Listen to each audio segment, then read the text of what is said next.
நம் சென்னை வலுவுடனும் அழகுடனும் கனிவுடனும் வாழும் நகரம்.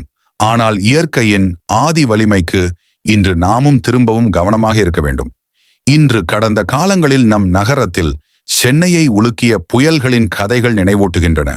2016 டிசம்பரில் வார்தா என்ற புயல் நம் சென்னை கரையோரத்தை கடந்து செல்லும் போது மரங்களால் ஆயிரக்கணக்கான வீடுகள் சேதமடைந்தன.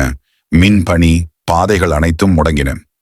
2020 நவம்பரில் நிவார் என்ற புயல் மழையையும் காற்றையும் கொண்டு வந்தபோது நம் பகுதியில் 40,000-த்திற்கும் மேற்பட்ட வீடுகள் வெள்ளத்துக்கு உள்ளாகின. மரங்கள் சிதறின. பகுதியின் வாழ்விடம் அழிவுக்கு உள்ளானது.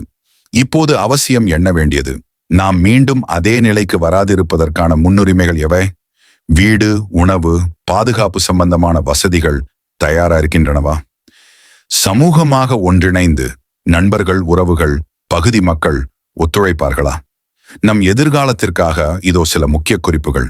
வீட்டு சுற்றாடலிலுள்ள மரங்களை பரிசோதனை செய்திடவும், வலிமை குறைந்து தோன்றினால் உடனே அகற்ற புதுப்பிக்கவும், மின்சாரம் துண்டித்து போகும் ஆபத்து இருப்பிடங்களில் தீவிரமாய் ஆய்வு செய்யவும், வெள்ளம் அல்லது கடல் மீதான பாதிப்புள்ள பகுதிகளில் வசித்து வந்தால் அந்த பகுதிகளுக்கு பதிலாக பாதுகாப்பான இடங்களுக்கு செல்ல ஏற்பாடுகளை செய்து வைக்கவும், பகுதி மன்றம், மகளிர் குழுக்கள், பள்ளி கல்லூரிகள் ஒன்றிணைந்து புயல் குறித்தான பயிற்சிகளை நடத்தவும். இன்று நமது விழிப்புணர்வும் செயல்திறனும் மட்டுமே நாளை வரும் இயற்கை சவால்களை நீக்கிடும்.